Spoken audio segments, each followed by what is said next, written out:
All right, we're going to talk to our pal Jay Busbee from Yahoo Sports. He was actually at the Falcons game. Of course, Commanders face the Falcons next. Mm-hmm. He saw Penix's debut as a starter. What's up, Jay? How are you, gentlemen? Happy Christmas Eve. Yeah. How was kind of the Kirk Cousins experience overall in Atlanta? It's pretty rough. Yeah. Oh, man, it's so disappointing because you got to think of in Atlanta. It's two ways to think of Kirk Cousins. I mean, he came in with all the right attitude. He really endeared himself to the community. You know, he's a little bit of a dad, a little bit of a dork. He was all over like the Atlanta magazine on the cover and everything. But then the play was just abysmal. I mean, particularly toward the end of his tenure, it was just, you couldn't defend it no matter what. You wanted so badly, if you were a Falcons fan, to find some kind of hope. But it just became clear that for whatever reason, whether it's injury, whether it's age, whether it's the scheme, he just was not a fit for what they were trying to do in Atlanta, and mistakes just kept piling up. So, you know, it was not a situation where you could get necessarily angry at the human being, but you could definitely be angry at the way that the situation unfolded on the field. Are they going to just outright release him, or will they keep him as an experienced backup to Penix? I think that it'll be released later on. I mean, the contract provisions are pretty arcane, but it looks like the way that it'll happen will be something like with Russell Wilson, where Atlanta is basically going to be paying the tab for next season for a team to pick him up for a low rate. And it might be Cleveland, it might be who knows who it might be, but right. Yes, I don't see Cousins in an Atlanta uniform next year. Wow. All right, so you were at the game, Michael Penix's first start. Now it was against the dreadful Giants. The Giants are just awful to watch. Yes. And a lot of the teams have just totally given up and they're not playing anybody. I mean, you saw what happened last night to the Saints. But just talk about Penix and your thoughts on how he played. Yeah, I mean, you're right. You have to kind of condition it saying that this was against the Giants, who, you know, might not have even made the college football playoff this year. So You've got to take that right from the start. But he looked confident and assured in the pocket. He wasn't asked to do a whole lot, but he did what he did do. He did well. He didn't take any sacks. The one interception that he had was a classic, not his fault interception. Kyle Pitts basically coughed it up. You've seen that video. Yep. He did in the limited amount that he was asked to do. He did just fine. Had a little bit of scrambling. What you saw immediately was that his arm strength was much greater than Cousins, that he was able to run these play-action plays and put some zip on the ball that Cousins had not been able to do. And I think that opens up things for Atlanta a great deal in terms of being able to look further downfield and have a little bit more motion in the pocket than Cousins did. Can you talk about just how much better you think the offense will be? Now, this is a huge game for Atlanta. It's not as big for Washington as it would have been if they had lost to the Eagles. Washington's got about a 91% chance of making the postseason based on all the scenarios. But it's still, you know, if they lose out and Atlanta and Tampa win out, then they're out. So it's still a big game, just not as big as it is for Atlanta. So talk about how big this game is for Atlanta. They have the tiebreaker over Tampa. Tampa's got a really easy schedule in the next two. But just talk about your expectations of what the offense might look like on the road in Penix's first road start. Yeah, it's a great question. It's a great issue. You hit on the key point for Atlanta. It's not yet do or die, but given how easy Tampa Bay's schedule is, they've got New Orleans and Carolina to close out the year. It makes it a much, much more crucial game for Atlanta to win this one, because you've got to assume that Tampa Bay is going to win both of theirs. So, yeah, I think that what we'll see out of Atlanta is a lot of running. I mean, Washington's run defense is not that great, and it's one of the worst in the league, and Atlanta has a good, strong running game. You're going to see that, obviously, because you want to rely on that more from a young quarterback necessarily than having him throw the ball all over the place. It's going to be a little bit difficult for Washington to diagnose what exactly Michael Penix is able to do, because they don't have any tape on it except for one game against the Giants. There's not much to work with there. So it's going to be interesting to see how Washington is able to handle that. On the other side of the ball, Washington has a huge advantage over Atlanta's defense. Jaden Daniels shouldn't have any trouble picking apart the Atlanta secondary. So I'm not saying this is necessarily going to be a shootout in terms of scoring, but if Atlanta wants to win this game, they got to rely heavily on their run offense, and then make sure that they can somehow contain Daniels, which, as we know, is a challenge all in itself.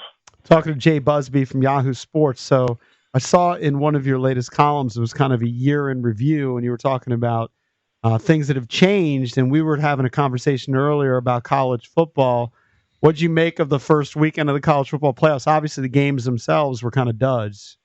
Yeah. I mean, but I think reseeding will fix a whole lot of the problems. I mean, I think it was tremendous fun seeing the atmosphere at those games. Seeing how it played out at Penn State, at Ohio State, at Texas. All of these games were so much fun to watch with the atmosphere of the home audience. I'd love to see that happen for another round. I'm not sure that it will because there's just too much money to be made, and also there are logistical concerns. But I think that if you can reseed the teams so that you don't have, like, an Arizona State and a Boise State necessarily getting a bye and having these sort of unbalanced games early on, I think that's going to be a lot better for the field. I expect to see that further on down the line. I also think we're going to expand to 16 teams. I think that's inevitable, which may lead to some more of these dud games. But to be fair, a whole lot of the previous college football games were playoff games were duds as well. I mean, just think back to the Georgia game a few years ago where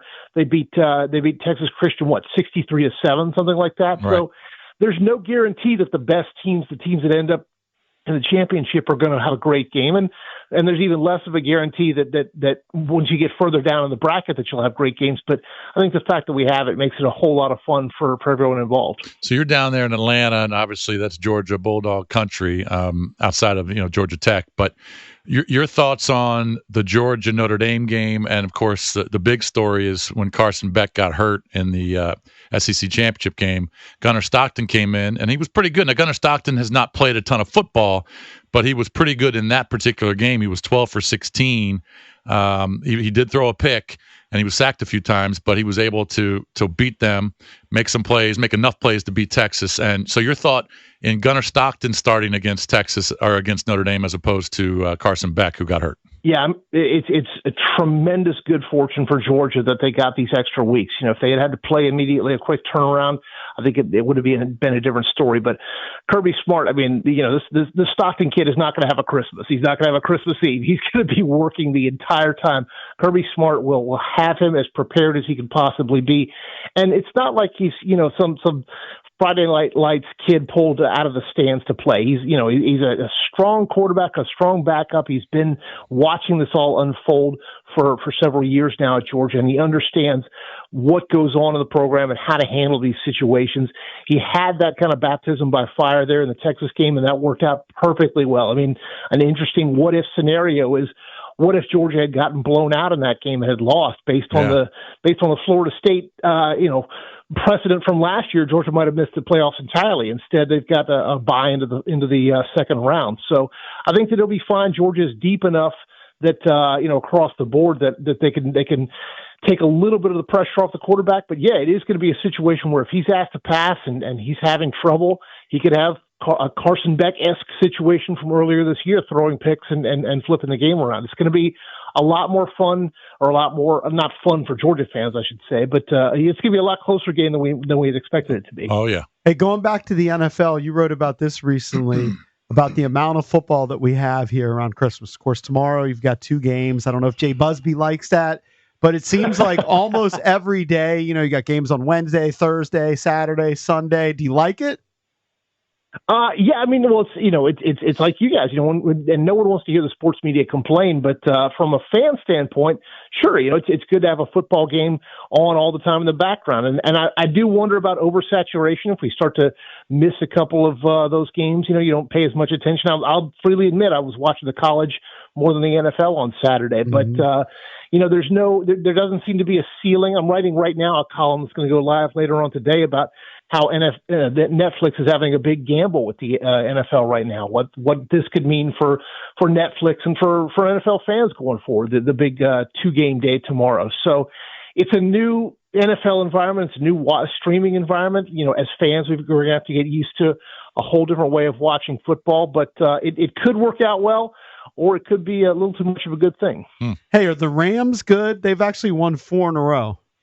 Yeah, I know and they've won it. They won in different ways. That's the thing. You can't quite figure out this Rams team out. I mean, they played one of the most boring games I've ever seen a couple weeks ago against San Francisco on Thursday night. Yep. They go and they absolutely get into a scoring duel with Buffalo a couple weeks ago. Then they played this ugly little game against New York last weekend against the Jets. I don't know. I mean, they win, so that's what you want. And if they can win in different ways, that seems to speak well for them. But it seems like they're one of those classic teams where you're not quite sure what you're going to get out of them. But as long as they keep piling up wins, it's good for them. Yeah. Hey, real quick before we let you go, Ricky Henderson. I had a mutual friend who was a friend of Ricky's as well, and I collect these Sports Illustrated covers. And I asked him, I said, "Can you get Ricky to sign my Sports Illustrated cover for me?" He said, "I'll do more than that. I'll get you a bat." So he signed my Sports Illustrated, and I'm guessing this was probably 15 years ago, maybe longer. And he also gave me one of his bats that he used from like 1980. And I've got that in my closet just in case a burglar comes in, and I can pound him with the Ricky Henderson bat. But talk about Ricky. He was a fantastic player, fantastic to watch. People who didn't watch him in his prime, you got to go back and YouTube him. He was just an incredible, dynamic runner and hitter. But just talk about Ricky Henderson. And have they announced the cause of death? They have not to my knowledge. I mean, there was a lot of speculation, over as you know, over the fact whether he even passed or not. And that's always tough to see when you start those rumors coming out. But yeah, I mean, focusing on his life, he was a singular guy. He was kind of Deion Sanders before there was Deion in terms of being all about himself, talking about himself in the third person. But the thing about Ricky Henderson that you just can't get anymore is that he did it all. He was that good. He was an amazing leadoff batter. He was an amazing base runner. He was an amazing egotist, but he carried through on all of it. And it made him so much fun. He wasn't overexposed, but I remember, always wanting to see him. I grew up in Atlanta, always wanting to see him in the All-Star game and see what Ricky Henderson was going to do against the National League, because that was the only time that we could see him back in the day. So, yeah, it's a tremendous loss for baseball, but we're lucky to have had him when we did. It was kind of a crazy career because of how many teams he played for and how long he played. Right. I mean, if he was playing now, he probably would just be, if he hit free agency, he would sign some huge contract, but, he'd sign a 10-year deal or a 12-year deal. But back in the 70s and 80s and into the 90s, they didn't do that. But he played for, I don't know how many different teams, 5, 6, 7 teams. Maybe more. Like wasn't he playing for like independent league teams and like beer league softball teams? It just he was doing all kinds of. He was just anybody that would sign him, he would play for him. But to all of us who know him, he's always an Oakland A. Yeah, absolutely. Hey, Jay, appreciate the time, buddy. Have a great holiday, and we will talk to you soon. Maybe we'll talk to you before the playoffs, especially if Atlanta's in there. Looking forward to it. Take care, guys.